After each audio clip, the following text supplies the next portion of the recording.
বাবু বহা বহা তোমালোকক মই সাধু কম হে। এখন হাবিত এটা শিয়াল আৰু এটা বান্দৰে বাস কৰিছিল। বান্দৰ আৰু শিয়ালে দুয়োটা সখী পাতি লৈছিল। সিহঁতে বাস কৰা হাবিখনৰ মাজে ওচৰেৰে এটা লুংলুঙীয়া বাট আছিল। মানুহে অহা যোৱা কৰিছিল সেই বাটেৰে। তাৰপিছত এদিনাখন দুয়ো বহি থাকোঁতে দূৰৰ পৰা দুজন মানুহে খোৱা বস্তু লৈ সেইফালেদি অহা দুয়ো দেখিলে। দেখি দুয়োটাই লগ লাগি বুদ্ধি সাজিলে যে বান্দৰে ক'লে, সখী আমি দুয়ো লুকাই থাকোঁ আহা। যেতিয়া মানুহ দুজনে ইমান আমাৰ ওচৰ পাবহি তেতিয়া আমি দুয়ো, তুমি ক'বা খোৱা খোৱা, মই ক'ম খোৱা খোৱা। তেতিয়া সিহঁতে খোৱা বস্তু এৰি থৈ ভয়তে পলাই যাব।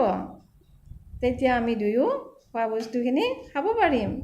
এই বুলি দুয়ো কথামতে থাকি গ'ল। আহি মানুহকেইজন যেতিয়া সিহঁতৰ ওচৰ পালে তেতিয়া খুব জোৰে চিঞৰি দিলে, খোৱা খোৱা খোৱা খোৱা। মানুহ দুজনে ভয়তে চববিলাক এৰি থৈ দৌৰি পলাই গ'ল। তেতিয়া বান্দৰ আৰু শিয়ালে দুয়ো লাহেকৈ ওলাই আহি আনন্দ মনে খাবলৈ বহিল। বান্দৰ বৰ চতুৰ আছিল। বান্দৰে শিয়ালক ক'লে, শিয়াল মানুহকেইজন যদি কিবা কাৰণত আহি যায় সকলো বস্তু আকৌ লৈ যাব। সেয়ে তই মোক ওপৰত উঠাই দাঙি দিয়া, মই ওপৰলৈ লৈ যাওঁ। মোৰ ভাগৰখিনি মই খাম আৰু তোমাৰ ভাগৰখিনি মই তললৈ দি থাকিম। বান্দৰৰ বুদ্ধি বুজিব নোৱাৰি শিয়ালে কি কৰিলে, উঠাই দিলে। বান্দৰে লৈ গৈ গছত বহি আনন্দ মনে খাই বহি আছে। শিয়ালে চাই আছে, বান্দৰে দিব নাই, বান্দৰে দিয়া নাই। কি হ'ল সখী, মোলৈ পঠোৱা, মই পঠোৱা নাই কিয়, মোকো দিয়া। তেতিয়া বান্দৰে, সখী ধৰিবি গৈছে এই বুলি কৈ কলটো খাই বাকলিটো পেলাই দিয়ে। গাখীৰখিনি খাই টেকেলিটো পেলাই দিয়ে। শিয়ালৰ উপায় নোহোৱা হ'ল। উপায় নাপায় বেজাৰ মনেৰে তাৰ পৰা লাহে লাহে আঁতৰি গ'ল। এদিনাখন শিয়ালে কি কৰিলে, বান্দৰক কেনেকৈ এসেকা দিব পাৰি তাকে চিন্তা কৰি হাবিৰ মাজত এখন ডাঙৰ টেকেলা বৰলৰ বাঁহৰ ওচৰত বহি থাকিল। লাহেকৈ বান্দৰ গৈ শিয়ালক কৈছে, সখী কি কৰি আছা? তেতিয়া শিয়ালে কৈছে, কি কৰিবি সখী, ৰজাৰ ঢোলটো ৰজাই ৰখিব কৈছে, তাকে মই ৰখি আছোঁ।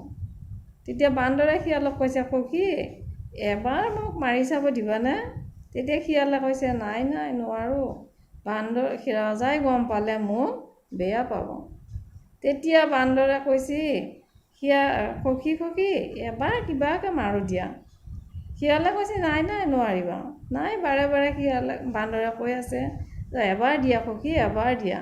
শেষত শিয়ালে কি কৰিলে, শিয়ালে ক'লে, মই অকণমান আঁতৰি যাওঁ, তুমি এবাৰে মাৰিবা, খুব জোৰে মাৰিবা। এই বুলি লাহেকৈ শিয়াল আঁতৰি গ'ল। বান্দৰে পূৰা জোৰে কোব মাৰি দিলে নহয়। একেবাৰে কি কৰিলে, বৰলে তাক আগুৰি ধৰি কামুৰি থাকিল।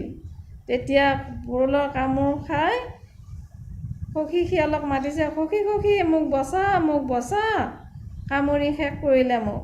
তেতিয়া শিয়ালে দূৰৰ পৰা কৈছে, কি কৈছে, অ সখী এতিয়া পাইছানে, মোক যে ঠগাইছিলি, আজি তই তাৰ ফল পাইছা, তুমি আৰু পোৱা। এই বুলি আঁতৰি গুচি গ'ল। ইয়াৰ পৰা কি বুজি পালা বাৰু? ইয়াৰ পৰা ইয়াকে বুজি পালা যে কেতিয়াও আনক ঠগাব নালাগে। আনক ঠগালে কেতিয়াবা নিজৰো বিপদ আহে। নমস্কাৰ, প্লিজ আমাৰ খাদ্য চেনেল লাইক, কমেণ্ট, ছাবস্ক্ৰাইব কৰি আদি সকলোখিনি কৰি আমাক সহায় কৰিবা। নমস্কাৰ।